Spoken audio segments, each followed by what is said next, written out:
Welcome back to the Green Yard and another exciting How's It Growing video. We're over here in the pool part of the Green Yard. I know we spent and we have been spending the majority of our time over in the food forest part of the Green Yard, where we have all of those beautiful fruiting and flowering tropical trees, shrubs, and plants.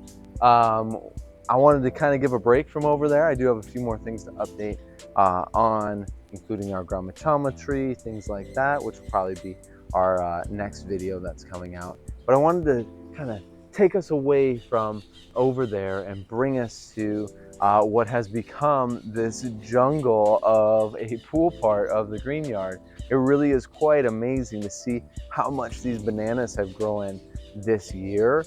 They've gone from a clump of 1 or 2 stalks to just these gigantic bunches of bananas. For me, and if you want to watch me harvest our first rack of bananas, definitely check out our harvesting video. I'll include it right here. We have one rack that's hiding behind here, one just coming out. One of the biggest racks we've had is on the banana behind the camera here. All of these are going to be our ice cream banana, that blue Java, and they're all doing really, really well. I like to just let my bananas kind of go, although I think they're at a point now where I'm going to have to start kind of cutting them back a little bit, taking out some of those pups, just because of the drastic growth that I'm seeing with these clumps of bananas. Also over here in the pool part of the Green Yard, we have our newly planted, I mean the middle of the summer at 115 degrees. This is an angel trumpet tree. They do pretty well this time of year and in the spring. They struggle a little bit in our winter and they really struggle in our summer. I actually need to cut some of this old growth off of here, but the fact that it's coming back with just kind of this vengeance, I'm so excited for this tree to just kind of fill in the space and create those really beautiful angel trumpet flowers, which, if you haven't seen it before, definitely check it out. They're really giant, beautiful flowers. I have a rack of our dwarf namwas here as well.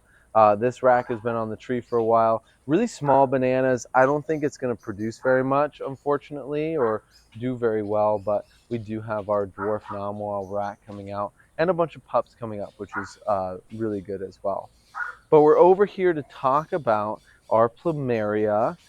So how is it growing? It's been 15 months since we planted this Plumeria in the pool part of the Green Yard. I actually did a video on the planting of our Plumeria over in our food forest by our koi fish pond.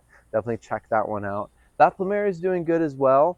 But what I've noticed, and I noticed this last year too, even though that's more of a microclimate over there, for some reason our Plumeria struggles a lot more over by the koi fish pond than it does here in the pool area, although we actually get colder here in the pool area than over by the koi fish pond. So this Plumeria last year, I covered it. It actually put on growth during the winter.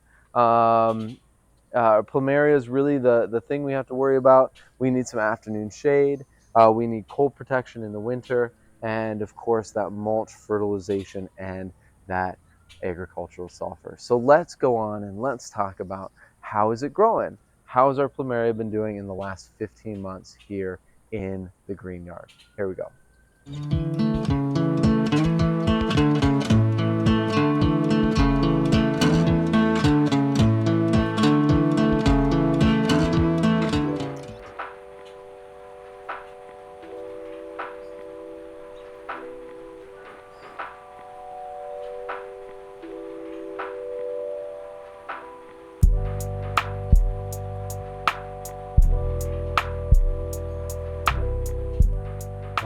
This is going to be a little bit of a journey to get back over to the Plumeria, but this is our biggest rack of bananas that we've had so far. Really just kicking butt on this blue Java. This blue Java actually fruited a little itty bitty tiny rack, and now it has that huge one. We have our Mexican lime tree here, getting some small limes. Not really its favorite time of year. Usually it does better actually in the spring, and we don't see that drastic growth in the fall like we do with some of our other trees. I got another rack of bananas coming out right now off of this blue Java. I actually didn't even know this one was here. But as you can see it, I actually found out it was there because of the flower petals that are on the ground. This is actually another plumeria that we planted this year. It's been doing very well in this spot. It seems like around the pool area of the green yard, we're gonna have some plumerias and we're gonna have some bananas, and then a little combination between like our um, angel trumpet tree, things like that.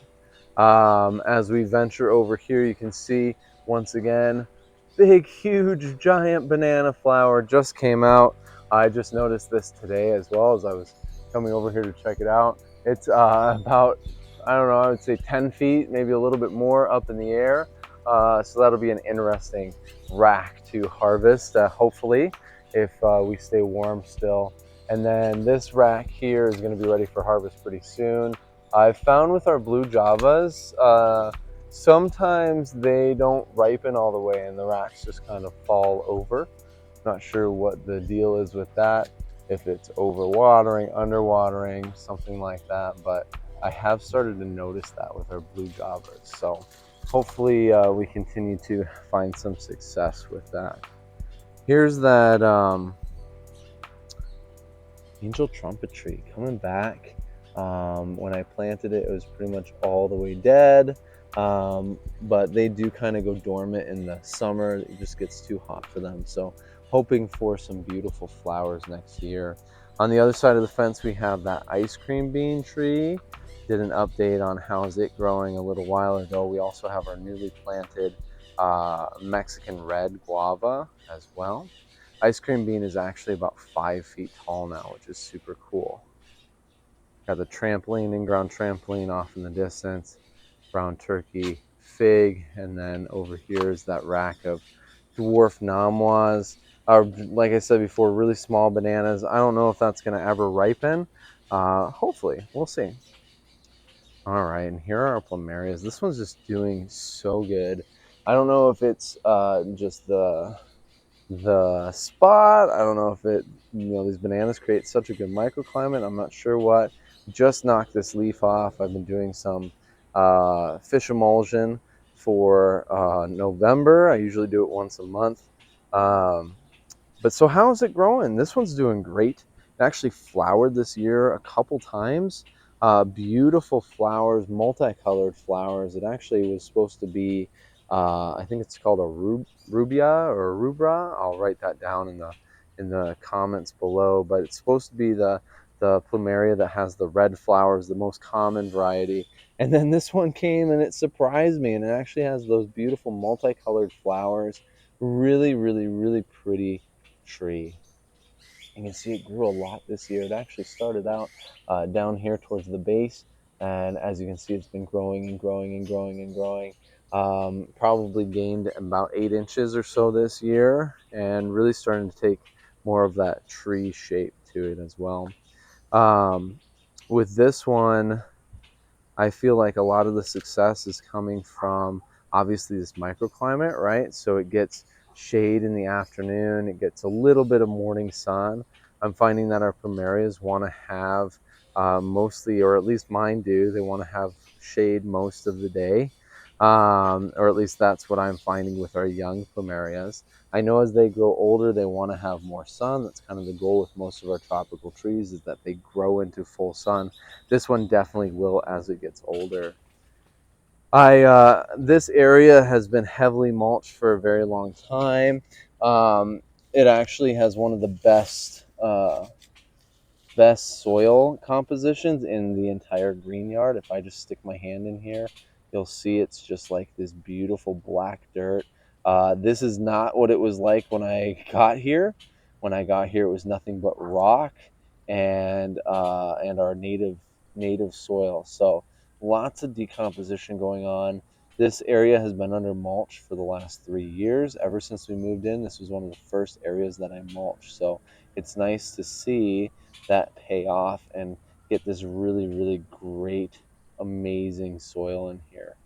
Um, I'm not shocked or surprised with how well these plants are doing, considering that this is the soil that they're being thrown into and that they're growing into. So I'm just going to cover it again with some of the mulch here to continue that trend. So the mulch is definitely part of it. Also, that fish emulsion that I give once a month, really, really huge part of it as well. I've seen just exponential growth in all of my trees since starting to give that fish emulsion. This Plumeria is no exception to that. Also, that agricultural sulfur. So most of our fruiting and flowering tropical trees, they like a lower pH, soil pH. It helps them, if we get our soil to that pH, to that level, then they can take up the nutrients that they need out of the soil. And that's what I'm finding is that before I was adding fish emulsion, but nothing was happening. I've been putting in more and more agricultural sulfur and starting to see that soil pH hopefully go down. I actually haven't tested it. I need to test it at some point in time, but definitely seeing results in the trees. So I'm assuming that there's some truth to that agricultural sulfur and that soil pH going down. So, Plumerias are these beautiful trees. They're native to Central America, Mexico, Belize, and the tropical parts of those countries. And they produce these really pretty, beautiful flowers. They're actually the flowers that they use in leis in Hawaii, and they are kind of these trees that can handle a little bit of desert, but they're also a little tropical too, but they can't withstand the cold, and they're kind of all over the place. When we talk about our cold hardiness, as they get older, they can take that cold. One of the big things not to do, and I did this last winter, is once it starts getting cold, no water on our plumerias whatsoever for the entire time that our lows are below 50 degrees. No water. So right now we're still at yesterday, a couple days ago, it's been in the 60s for a low. Amazing weather. It's probably going to stay like that for a little bit longer, but as soon as we start dropping below the 50s, cutting back that watering, not giving it any more water, because they are prone to root rot. So they will rot during the winter if they get a lot of water. Like I said, I'm finding success with that mulch. I'm finding success with that fish emulsion, that agricultural sulfur. I'm finding success in this microclimate where, as a young tree, they're getting shade pretty much. They might get sun for a couple hours and then they get shade the rest of the time. Definitely afternoon shade. So anytime after about 10, 11 o'clock, it's getting shade. And I'm finding great success with that, both with this Plumeria, with our Plumeria in the food forest by the koi fish pond, as well as our other Plumeria that was newly planted. So it's really great to see this success with these Plumerias. I'm hoping that I get another amazing group of flowers next year and some continued growth. I'm hoping that this tree eventually takes over this area just like our bananas and really becomes something in this space. If you have any questions, feel free to comment below. I'm sure I left something out about what I've noticed growing this Plumeria for the last 15 months, but that's kind of a brief recap about how it's growing. And I'm hoping next year or maybe the year after to give you an additional growing update on how it's growing and continue to provide some Plumeria information for you. Like I said, if you have any questions, please feel free to comment. If you want to see more great green content, definitely subscribe. And as always, live green, plant lots, and of course have fun. We'll see you next time.